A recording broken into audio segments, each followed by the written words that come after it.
Stephen Miller has been yelling non-stop about supposed fraud lately, which is pretty ironic considering he himself is one of the biggest frauds out there. He is actively scamming the United States government out of millions of dollars, just like his boss, who is doing it on a far bigger scale. We're talking billions. Stephen Miller is robbing you every single day, and the truth about how he's doing it is finally coming to light. We're going to break it all down, including how Trump is directly tied into it. But before we dive into Miller's corruption, I want to focus on the much larger fraud this entire administration refuses to confront. Something Robert Garcia absolutely slammed in this incredible clip right here. We should fight fraud when people rip off programs designed to help working families. And also, we should fight fraud when large corporations and wealthy individuals dodge their own taxes and rig the system for their own benefit. And especially, we should fight fraud when figures in our government, particularly those in power within the White House or our agencies, get rich and profit from their offices. Fraud is never acceptable, and it undermines public trust, whoever commits it. But let's remember that some of the worst fraud and corruption is actually found at 1600 Pennsylvania Avenue. Republicans like to talk about fraud in states with Democratic governors, oftentimes exclusively. But Republicans also have a president who has pardoned or reduced jail time for 25 criminals convicted of fraud in this year alone. Now, some of these fraudsters have made also huge campaign contributions to Donald Trump. And worst of all, Trump's pardons mean that these criminals can avoid paying back more than $1 billion, which they owe their victims, and dwarfs much of the fraud that the House majority wants to talk about today. This is actually the opposite of accountability. Instead, the House majority wants to excuse and cut programs which they have done from the start. Now, Donald Trump's signature law cut money for health care and food programs. Medicaid and CHIP help almost half the kids in the United States see a doctor. And that we lost, of course, $1 trillion in those programs. Over 10 million people could lose health care. Trump's law also cut 40 million people who use SNAP. And this includes, by the way, 1 out of every 5 kids. And this is happening not just in Minnesota. The president plans to freeze more than $10 billion for child care subsidies, social services, and cash support for low-income families in Minnesota, New York, Colorado, Illinois, and my home state of California. Of course, we know these states have Democratic governors that Donald Trump wants to punish. And we should look at those consequences if we want to talk about fraud. In Minnesota, which we're talking about today, Donald Trump is removing child care funding for the entire state. That frozen funding provides child care for over 18,000 kids. These kids didn't commit fraud. So I want to know why they should be punished. Last night, he said he's withholding all possibly Medicaid funds from Minnesota, which could harm 1 in 5 residents. Now, in New York, another state he's threatening, that's over 66,000 innocent kids, while pardoning, of course, 25 fraudsters and robbing victims of over $1 billion. Donald Trump should have to face the kids and parents who will be hurt, even though they've done nothing wrong. I want to know what the president and the House majority expect the parents of these kids to do. Many don't seem to care. He wants to pardon and protect more rich crooks and fraudsters who have robbed over $1 billion from innocent people. Now, in California, in my home state, this threatens over 176,000 kids. 176,000 kids.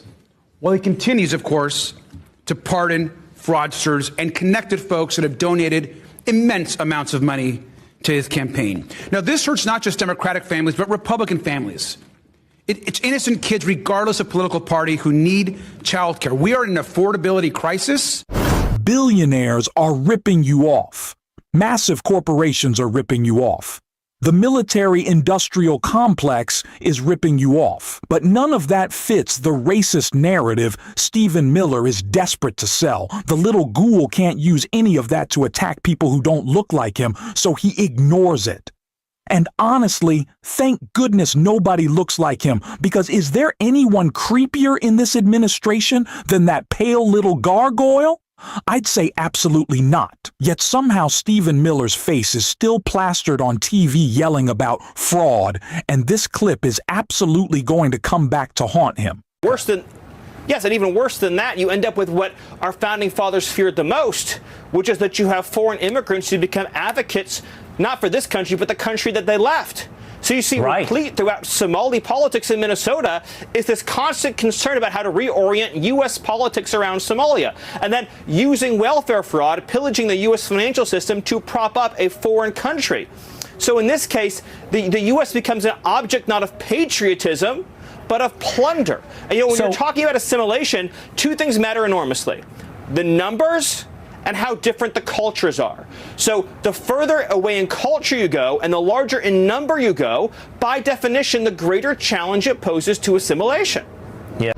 A little interesting to me that Stephen Miller is talking about people who are working on behalf of a country that isn't America when Donald Trump is bankrupting us to go into Venezuela and rebuild that country where he bailed out Argentina, wants to give $1 million to everyone in Greenland. Don't even get me started on how Miriam Adelson, with her $250 million contribution to his campaign, bought off Donald Trump as an asset of Israel. Yeah, I don't think Donald Trump is America first either, Stephen. But neither is Miller. He is mooching off our government the same way he accuses other people of doing so. And he's finally getting caught in so many layers of fraud. Stephen Miller's stock sale raises questions. Ethic experts say Mr. Miller, one of Donald Trump's top advisors, sold shares in the mining company MP Materials following a lucrative deal between the company and the government. Stephen Miller, a top advisor to Donald Trump, sold shares worth $50,000 to $100,000 in the mining company MP Materials following a July announcement of a lucrative deal between the Las Vegas company and the Trump administration. The sale came 1 month after the Trump administration announced an extraordinary series of measures to support MP Materials, which produces valuable rare earth minerals and magnets. The deal, which included the government purchasing shares in the company and committing to buying its product, led MP Materials' share price to skyrocket. The disclosure form that is now being reported shows that Mr. Miller in August also sold shares worth at least hundreds of thousands of dollars in other companies that have had dealings with the Trump administration, including GE, Palantir, which is getting a lot of its business from ICE, Amazon, and Intel Corporation, in which the Trump administration has also taken a stake. Some of those sales have previously been reported. Mr. Miller's wife, Katie Miller, also owned between 15,000 to 50,000 of shares in MP Materials, the disclosure shows. But that is not the only way that Miller is mooching, because top Trump officials are moving onto military bases. The former White House advisor, Katie Miller, mother of 3 young children and wife of the presidential right-hand man, Stephen Miller, walked out of her front door one Thursday morning while ago and was confronted by a woman she did not know. The Atlantic reports when she told this story on Fox, she described the encounter as a protest that crossed the line. The stranger had told Miller, "I'm watching you." She said, "This was the day after Charlie Kirk's assassination, and it's why the Millers left their house and now live on a military base." But Katie Miller's excuse for free military housing has fallen apart in a damning police report, with the report describing the supposed terroristic sidewalk slogans and encounter outside the Millers' home as non-threatening. So Stephen and Katie Miller are out here playing the stock market with insider information about deals the Trump administration is cooking up, using their free government housing they got by pretending to be victims of some fake threat. Meanwhile, as Stephen Miller is sending ICE out to gun down unarmed people on the streets of Minneapolis, he and his wife are making millions off companies that profit from killing. Companies like Palantir and others tied to this war-driven economy. Stephen Miller is literally profiting while the government rips families apart. At the same time, this administration is pushing to slash child care programs across the country. Brought to you by the same people living rent-free and doing insider trading. That just puts a neat little bow on the corruption, doesn't it? It shows exactly how broken this system is. They steal from you and then blame you when you can't afford a house, when your kids can't afford a house, when your grandkids can't afford a house, all because billionaires want to become trillionaires. And Stephen Miller is right there living comfortably while he does it. That should piss you off. It should piss you off how every day they steal from you in more ways than one. And it's not just Stephen Miller. His counterpart in atrocious looks, Kristi Noem. If you haven't seen the latest report on her, you need to check it out, because talk about stealing. Today, ProPublica published quite a scoop about Trump DHS Secretary Kristi Noem, that in any other era, I should say, would be a career-ending scandal. But to understand the pattern of corruption of this woman, we just have to zoom out just a little bit, just for a moment.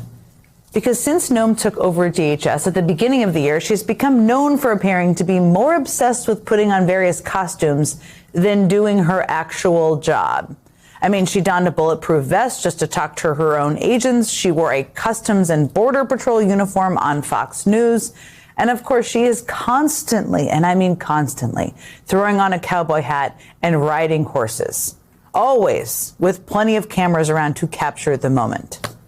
But Noem's apparent obsession with image actually goes much further than just putting on costumes, because she has directed more than $200 million taxpayer dollars into TV ads to promote her work at DHS. And just to put it in context, that is nearly twice what DHS spent on ads altogether in all of last year. And the content of those ads have already been a scandal kind of in and of themselves. I'm Kristi Noem, the United States Secretary of Homeland Security. Thank you, President Donald J. Trump, for securing our border. And if you were wondering who exactly the target audience is for that, DHS spent $30,000 to run that ad, the one I just showed you, specifically in the ad market where Mar-a-Lago is. Now, as much as spending tens of thousands of dollars to make sure your ad plays on the TV near the president is a bizarre waste of taxpayer money, $30,000, it turns out, is a drop in the bucket compared to the more than $200 million DHS has spent this year making and airing ads. And the rest of that money is where the story gets truly bonkers. I mean, since March, we have known that DHS skipped the normal competitive bidding process when giving out the contracts to make and air these ads. DHS claimed that because Trump declared an emergency at the southern border, they didn't have to waste time getting competitive bids. And that brings me to the first part of ProPublica's big scoop today. Because it turns out that the majority of that no-bid contract money, $143 million taxpayer dollars, went to this kind of mysterious LLC in Delaware. An LLC that was created just days before it got that no-bid contract, just days. And the man who owns the home that LLC lists as its address did not respond to ProPublica's questions. Now, when asked why the agency chose that LLC, DHS said, quote, "The results speak for themselves," and then proceeded to claim that Trump has made the border the most secure it has been in American history. They are frauds. They are liars. They are corrupt to the core. And what they are doing is eating away at our government like poison. I am going to keep calling them out every single day. These people love to talk about waste, fraud, and abuse, but the truth is they are the waste, they are the fraud, they are the abuse. And we will keep exposing it on this show. If you want to support that, as always, hit that subscribe button, leave a like on the video, and if you stayed till the end, drop a blue heart in the comments, and until next time, I will see you soon.